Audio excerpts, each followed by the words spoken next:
திருப்பூர் மக்களவை தொகுதி அதிமுக வேட்பாளர் அருணாச்சலத்தை ஆதரித்து அதிமுக பொதுச் செயலாளர் எடப்பாடி பழனிசாமி ஈரோடு மாவட்டம் கவுந்தம்பாடி பகுதியில் நடைபெற்று வரும் பொதுக்கூட்டத்தில் உரையாற்றி வருகிறார். அதனை தற்போது நேரலையில் காணலாம். அருணாச்சலம் அவர்களுக்கு இரட்டை சின்னத்திலே வாக்களித்து வெற்றி பெற செய்யுங்கள். நம்முடைய சின்னம் புரட்சி தலைவர் எம்ஜிஆருடைய சின்னம், மாண்பு அம்மாவின் சின்னம்.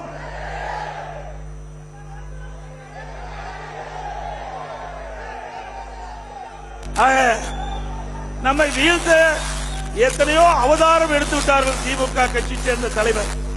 ஒன்றல்ல இரண்ட பல அவதாரத்தை எடுத்து அத்தனை அவதாரத்தையும் உங்கள் துணையோடு தவிடுபடியாக்கிய கட்சி அண்ணா திமுக கட்சி. அம்மா மறைவுக்கு பிறகு எவ்வளவு பிரச்சனை என்பது உங்களுக்கு நன்றாக தெரியும். இந்த இயக்கத்தை அழிக்க இன்றைக்கு இருக்கின்ற முதலமைச்சர் திரு ஸ்டாலின் போட்ட திட்டம் அத்தனையும் உங்கள் துணையோடு தூளாக்கப்பட்டது. இங்கே மேடையிலே வீட்டுகின்ற அண்ணன் கே எஸ் செங்கோட்டையன் அவர்கள், திரு வேலுமணி அவர்கள், திரு கே சி கருப்பணன் அவர்கள், இப்படி நாங்கள்லாம் அப்பொழுது அவர்களெல்லாம் அமைச்சராக இருந்தார்கள். நான் முதலமைச்சராக இருந்தேன். அந்த காலகட்டத்திலே சட்டமன்றத்திலே பெரும்பான்மையை நிரூபிக்கப்பட வேண்டும். மேதக ஆளுநர் உத்தரவின் பேரிலே சட்டப்பேரவைத் தலைவர் பெரும்பான்மையை நீங்கள் சட்டமன்றத்திலே நிரூபிக்க வேண்டும் என்று எனக்கு ஆணையிட்டவுடன் அதை ஓட்டெடுப்பு விடுகின்ற பொழுது என்னென்ன கூத்து நடந்தது என்று எல்லா தொலைக்காட்சியிலையும் நீங்க பார்த்திருப்பீங்க. அதற்கு எதிர்த்து ஓட்டு போட்டவர்கள் எல்லாம் யார் என்றும் தெரியும். அன்றைய தினமே பொன்மனச்சம்மல் புரட்சி தலைவர் எம்ஜிஆர் புரட்சி தலைவி ஆத்மா அவருக்கு தண்டனை கொடுக்க வேண்டும் என்று எண்ணியது இன்றைக்கு கொடுக்கப்பட்டு விட்டது. இந்த இயக்கத்திற்கு யார் துரோகம் செஞ்சாலும் இப்பொழுது ஒருவர் இருக்கின்றார், அவருக்கு கிடைத்த பரிசுதான் கிடைக்கும். இந்த இயக்கம் தெய்வ சக்தி உள்ள இயக்கம். தெய்வ சக்தி உள்ள தலைவர்கள் தோற்றுவித்த இயக்கம், கட்டி காத்த இயக்கம். இந்த இயக்கத்திற்கு எவர் ஒருவர் துரோகம் செஞ்சாலும் அவர்களை தானாக அழிந்து போய்விடுவார். இது ஏழை மக்கள் உழைப்பால் உயர்ந்த இயக்கம். தொண்டர்கள் இரவு என்று பகல் என்று பாராமல் சொந்த வேலைகளாக விட்டு மக்களுக்காக சேவை செய்வதற்காக உழைக்கின்ற இயக்கம் அனைத்து இந்திய அண்ணா திராவிட முன்னேற்ற கழகம். ஆகவேதான் எத்தனையோ முறை இந்த இயக்கத்தை திமுக ஒடுக்க, உடைக்க, முடக்க நினைத்தது.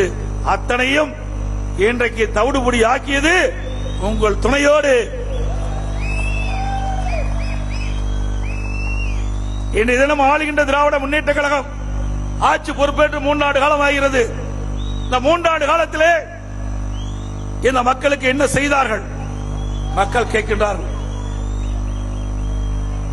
இந்த பூமி பூராம் விவசாய பூமி.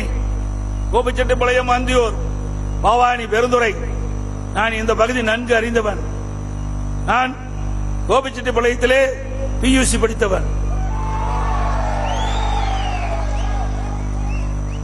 கிட்டத்தட்ட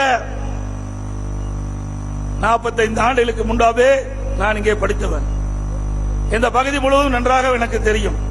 பவானியிலே கல்லூரி படிப்பை படித்தவன். பவானியிலே 6ஆம் முதல் 11ஆம் வரை படித்தவன். தமிழ்நாட்டிலே இருக்கின்ற மாவட்டத்தை விட ஈரோடு மாவட்டத்தில் இருக்கின்ற 4 தொகுதியும் முழுவதும் நன்றாக அறிந்தவன். இந்த 4 சட்டமன்ற தொகுதியும் விவசாய மக்கள் நிறைந்த பகுதி, விவசாய தொழிலாளர்கள் நிறைந்த பகுதி. ஆக இந்த வேளாண் பெருமக்களுக்கு அனைத்து இந்திய அண்ணா திராவிட முன்னேற்ற கழக அரசு என்னென்ன திட்டங்களை கொண்டு வந்தால் இவர்கள் ஏற்ற பெறுவார்கள், ஒரு நன்மை பெறுவார்கள். அதேபோல விவசாய தொழிலாளர்களுக்கு என்னென்ன திட்டத்தை கொண்டு வந்தால் அந்த தொழிலாளிக்கு நன்மை கிடைக்கும் என்ற அடிப்படையிலே பல்வேறு திட்டங்களை கொண்டு வந்து நிறைவேற்றி அண்ணா திமுக அரசு இன்றைக்கு விவசாயம் என்று எடுத்துக்கொண்டால் நீர்தான் முக்கியம். மனிதனுக்கு எப்படி உயிர் முக்கியமோ அதுபோல விவசாயிகளுக்கு நீர்தான் முக்கியம். அந்த நீரை எப்படி சேமிப்பது, எப்படி விவசாயத்திற்கு பயன்படுத்துவது, அதற்காக நீர் மேலாண்மை திட்டத்தை கொண்டு வந்து இந்தியாவிலேயே நீர் மேலாண்மையில் சிறந்த மாநிலம் என்ற நிலையை நாங்கள் அடைந்தோம். அதை இன்றைய தினம் குடிமராமத்து திட்டம். இதற்கு முந்தைய இருந்த அரசாங்கம் யாரும் குடிமராமத்து திட்டத்தை கையிலே எடுக்கவில்லை. ஆங்காங்க ஏரிகள், குளம், குட்டை தூர் வாராமல் பல ஆண்டுகளாக இருந்தது. விவசாயிகள் கோரிக்கை வைத்தார்கள். இங்க இருக்கின்ற அப்பொழுது அமைச்சராக இருந்தவர்கள் கோரிக்கை வைத்தார்கள். இது வேளாண் பெருமக்கள் இருந்த பகுதி, வேளாண் பெருமக்களுக்கு தேவை நீர் கிடைக்க வேண்டும். மழை காலங்களிலே, பருவ காலங்களிலே பெய்கின்ற மழை நீர் ஒரு சொட்டு நீர் கூட வீணாகாமல் பாதுகாப்பதற்காக திட்டத்தை தீட்டுங்கள் என்று எங்களிடத்திலே கோரிக்கை வைத்தார்கள். விவசாயிகள் கோரிக்கை வைத்தார்கள்.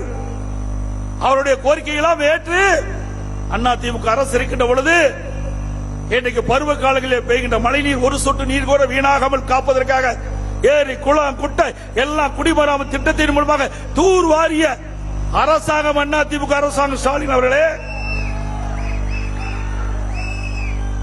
பருவ காலங்களில் பெய்கின்ற மழைநீர் முழுவதும் சேமித்து நிலத்தடி நீரை உயர்த்தி விவசாயிக்கு தேவையான நீர், குடிப்பதற்கு தேவையான நீரை முழுமையாக வழங்கிய அரசாங்கம் அதிமுக அரசாங்கம். செய்திகளை உடனுக்குடனும் துல்லியமாகவும் தெரிந்து கொள்ள சப்ஸ்கிரைப் பண்ணுங்க.